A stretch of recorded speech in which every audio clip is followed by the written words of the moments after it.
6 महीने पहले खबर मैंने पढ़ी, दर्दनाक खबर थी। दिल्ली जैसे महानगर जैसे भारत की राजधानी जैसे सिटी में एक युवक ने बेरोजगारी के चलते, उसी में विधवा थी, एक लौता बेटा था, IIT में पढ़ा था, इंजीनियर था, बड़ा स्कॉलर था, जॉब नहीं था, तंग आकर, ये लॉकडाउन की बात की स्थिति, तंग आकर क्षितिज, उसका नाम क्षितिज है, उस क्षितिज ने अपना विचार किया कि सुसाइड कर लो। सोचते सोचते उसके दिमाग में विचार आया, अगर मैं मर गया तो मेरी मां को कौन खिलाएगा। फिर दूसरा विचार किया और निगुणता से उसने ये सोचकर कि मैं मर जाऊंगा तो मेरी मां तड़प तड़प कर मरेगी, तो उसने अपनी मां के टुकड़े टुकड़े करके हत्या की। 3 दिन वो अपनी मां के लाश के सामने बैठा रहा और उसके बाद उसने खुद सुसाइड की और 150 पन्ने का सुसाइड नोट लिखा और उसमें उसने लिखा, मैं आत्महत्या कर रहा हूं, इसका कारण बेरोजगारी है। दूसरे दिन खबर आनी चाहिए थी कि राजधानी में एक बच्चा मरा, तो प्रधानमंत्री नरेंद्र मोदी पर उस महिला का, उस बच्चा का हत्या का इल्जाम लग जाना चाहिए था। कह रहे विकास होगा, विकास होगा। वो वक्त उद्घाटक कह रहे थे अभी तो विकास नाम रखने के लिए लोग डर रहे हैं, कहीं विकास के नाम पर उसको गाली ना पड़े। आने वाले समय में साथियों सड़क पर उतरना होगा। अगर देश की पार्लियामेंट में डिबेट डिस्कशन किए बगैर आपके संवैधानिक अधिकार खत्म कर दिए गए हैं, सड़क पर उतरना होगा। गांधी जी ने क्या किया, हमको सर्टिफिकेट दोगे, गांधी जी ने क्या किया, तुम्हारे कानून को ही नहीं मानेंगे, सविनय विनय भंग, सविनय कानून का भंग।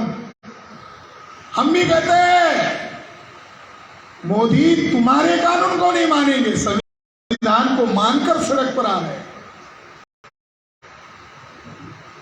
तुमको आत्महत्या करने के लिए मजबूर किया जा रहा है, इस व्यवस्था को बदलो। ज्यादा नहीं 10 साल जिंदगी लगाओ।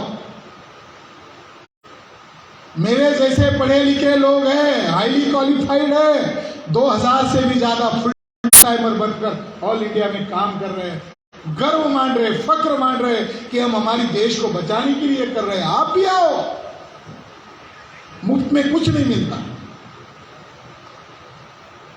बाबा साहब अंबेडकर ने जब संविधान बनाया ना, तो रात को खाना भी नहीं खाते थे। हमारे लोग 14 अप्रैल आएगी, जय भीम जय भीम, अरे उसके बाद भी कुछ तो भी है। बाबा साहब जब संविधान लिख रहे थे तो इतने मशगूल होते थे अपने भविष्य के लिए कि खाना खाना भूल जाते थे। रत्तू ने कहा मैं जाता हूं, तो बाबा साहब खाना खा लो, तो बोले प्लेट को रख दो, मैं खा लूंगा, चले जाओ। दूसरे दिन आए तो बाबा साहब उसको पूछ रहे, रत्तू गए नहीं? उसने लिखा कि हमारा महापुरुष रात दिन इतना कष्ट सह रहा था कि उनको पता ही नहीं चल रहा था, रात भी हो गई, दिन आ गया, मैं गया, सो गया, अच्छा फ्रेश होकर आ गया, पता ही नहीं बाबा साहब को। मुझे उल्टा कह रहे, रात को गए नहीं। तो एक आर्टिकल बाबा साहब ने पास किया, 1 man 1 vote and 1 value.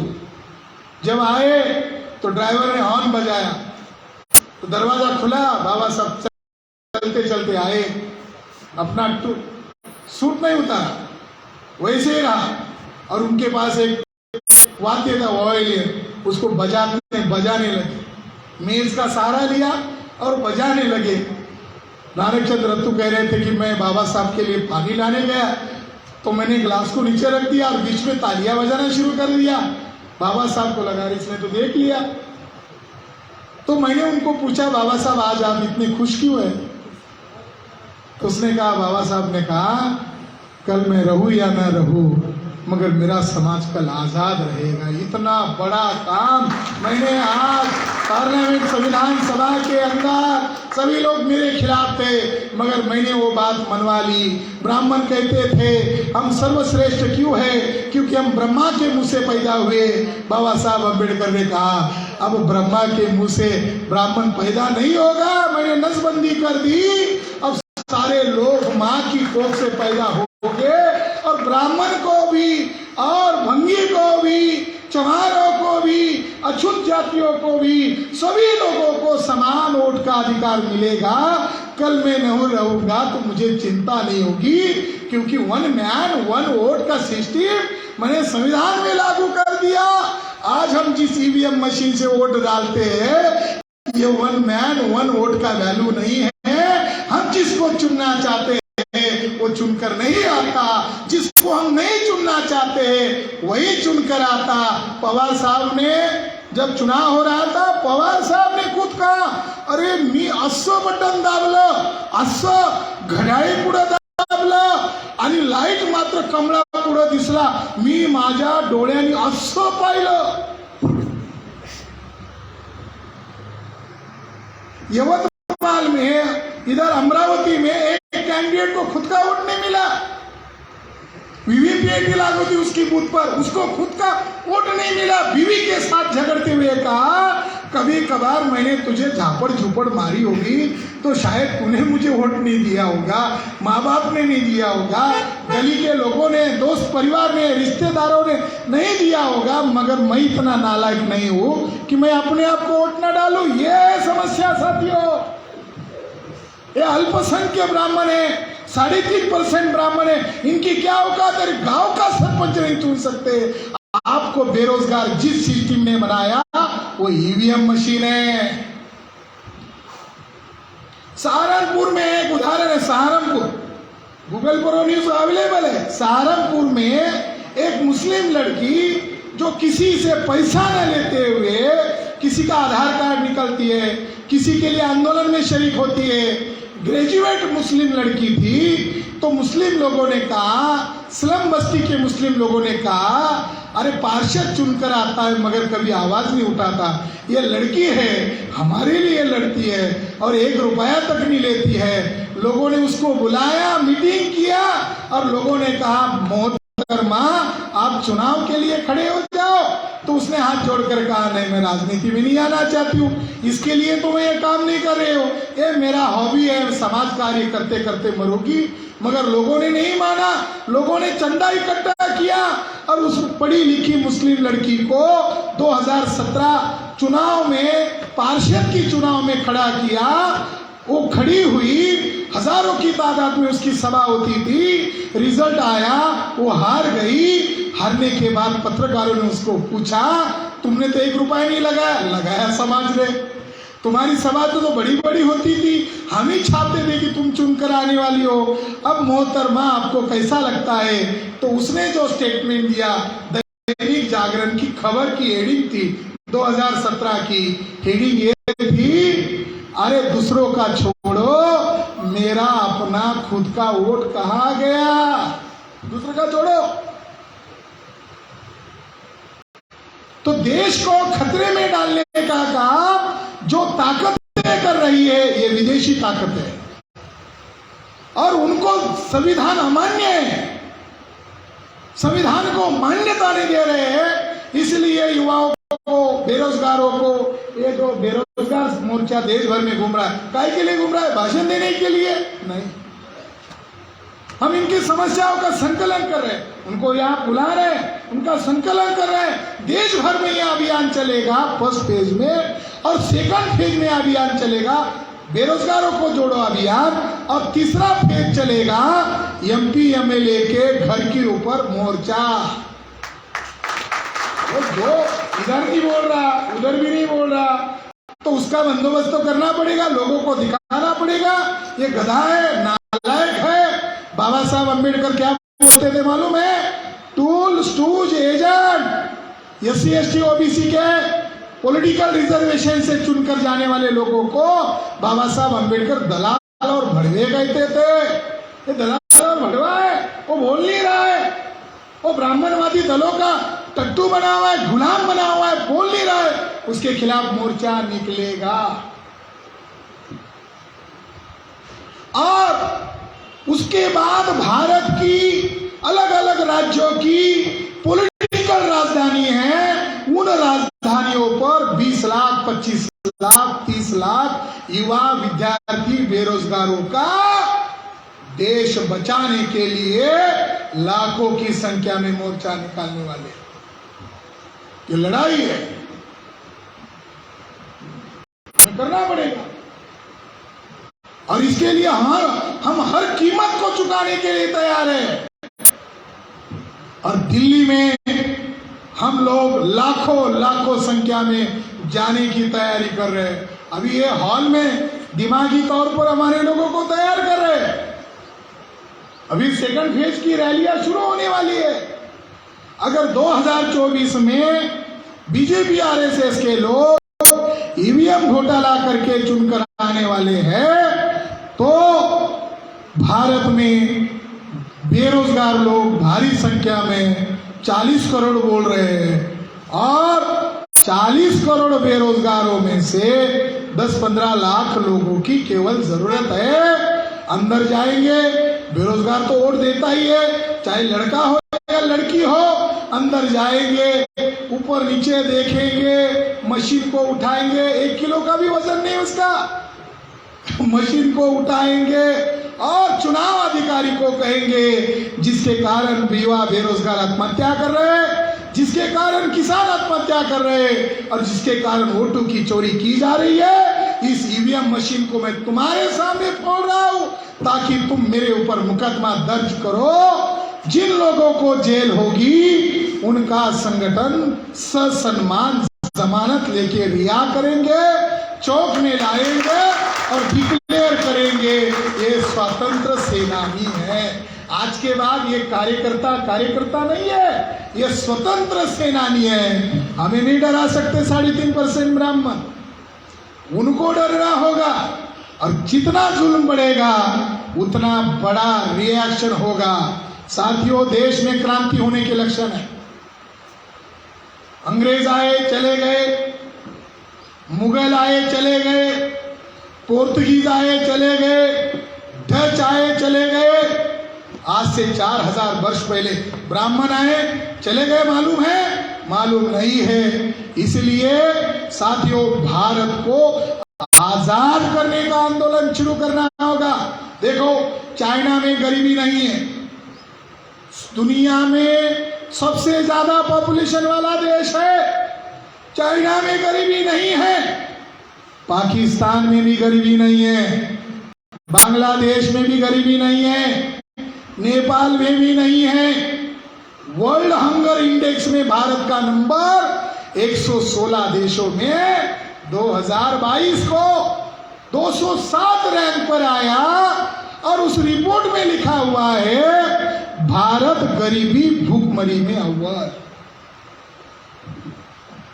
83 crore लोगों का डेली का इनकम 20 रुपए, 11 रुपए, 6 रुपए के अंदर है। भूखमरी से मरने वाले 1 साल से लेकर 5 साल तक बच्चे, हर साल 18 लाख बच्चे मरते हैं।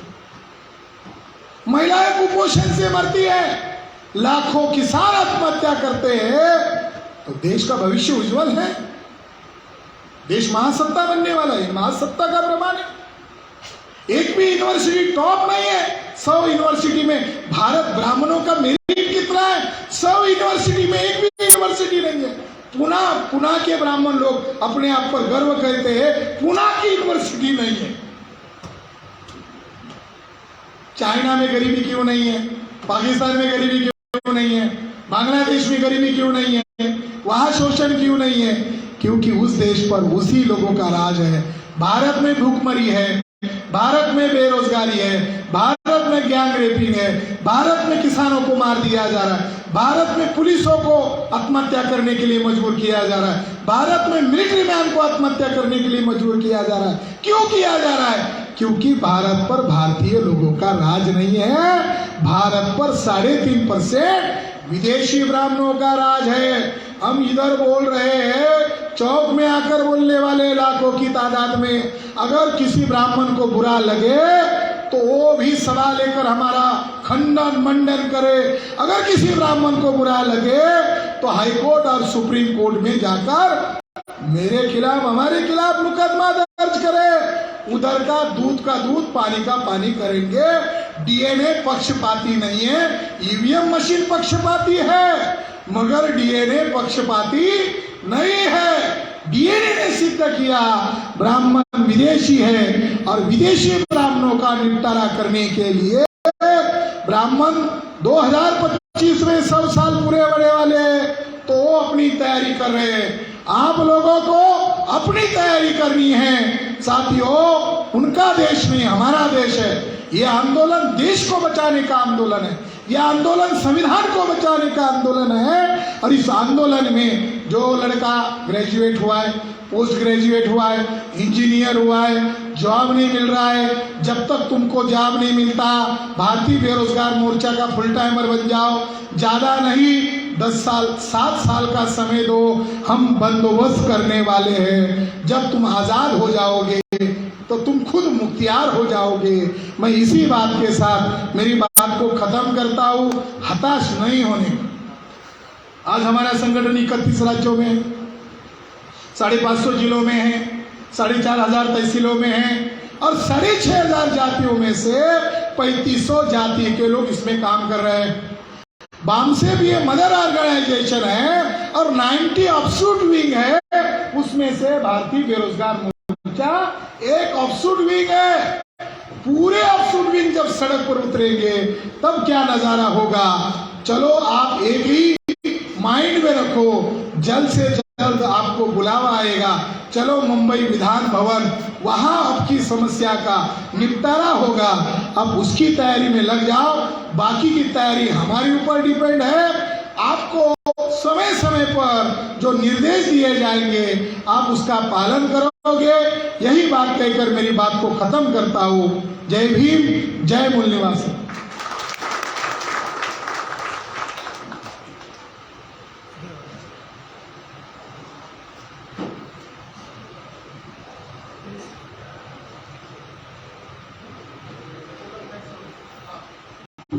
धन्यवाद माननीय प्रोफेसर डॉक्टर विलास कराड सर जी। आपल्या मौलिक मार्गदर्शनाने आम्हा सर्वांना राष्ट्रव्यापी जनआंदोलनाची प्रेरणा भेटली। खूप खूप धन्यवाद, आभार। मी यानंतर या भारतीय बेरोजगार मोर्चातर्फे आयोजित केलेल्या बेरोजगारों की संसद या कार्यक्रमाचा शेवटचा टप्पा आभार प्रदर्शनाच्या कडे जात आहे। मी माननीय लखनदादा चव्हाण सर, युवा प्रदेश अध्यक्ष बीएमपी महाराष्ट्र यांना मी विनंती करतो की दादांनी या कार्यक्रमाची आभार प्रदर्शन करा। माननीय लखनदादा चव्हाण। धन्यवाद सर। आज भारतीय बेरोजगार मोर्चाच्या माध्यमातून बेरोजगारों की संसद हा कार्यक्रम आयोजित केला होता। हा कार्यक्रम मुंबई येथून सुरू झालेला आहे आणि आज परभणीमध्ये हा कार्यक्रम होत आहे। सर्वप्रथम या कार्यक्रमाला आपण उपस्थित राहिलात, मी सर्वांचे मनापासून या ठिकाणी आभार मानतो व या कार्यक्रमाचे उद्घाटन ज्यांनी केले माननीय विठ्ठल कांगणे सर, संचालक स्वामी विवेकानंद करिअर अकॅडमी परभणी, यांचेही या ठिकाणी मी आभार मानतो। ॲडव्होकेट कृष्णा तिडके सर, प्राध्यापक डॉक्टर प्रमोद वाघमारे सर, माननीय प्राध्यापक गौतम सूर्यतळ, पांडुरंग गणपत वागतकर, बोथीकर गजानन, ऋतिक नरवाडे, माननीय शिवश्री नामदेव कराळे, संदीप थोरात, किरण भाऊ धोंगडे, दुर्गेश मोर्या, शिरीष कांबळे, दीपक इंगळे, मोहन गुंड, धम्मपाल सिंह राजे कांबळे, माननीय सिद्धांत मोर्या, माननीय विक्की बेलखोडे, माननीय सटवाजी नखाते, प्रोफेसर एंगडे सर, माननीय आरवी जाधव सर, माननीय रणजित मस्के, माननीय प्राध्यापक रफिक शेख, माननीय प्रकाश नवनाथ उजगरे व या कार्यक्रमासाठी ज्या सर्व कार्यकर्त्यांनी मेहनत घेतली, ज्या ज्या लोकांनी कष्ट केले त्यांचेही मी या ठिकाणी आभार मानतो। विचार मंचावरील उपस्थित सर्वांचे या ठिकाणी मी आभार मानतो. ज्या वक्त्यांनी या ठिकाणी महत्त्वपूर्ण मार्गदर्शन केलं व भविष्यामध्ये आपली काय रणनीती असेल, भविष्यातली आपली काय वाटचाल असेल, असं या ठिकाणी त्यांनी आम्हाला मार्गदर्शन केलं. अशा सर्व वक्त्यांचे मी या ठिकाणी आभार मानतो आणि आपल्या सर्वांच्या वतीने आणि अध्यक्षांच्या वतीने हा कार्यक्रम या ठिकाणी संपला असं जाहीर करतो.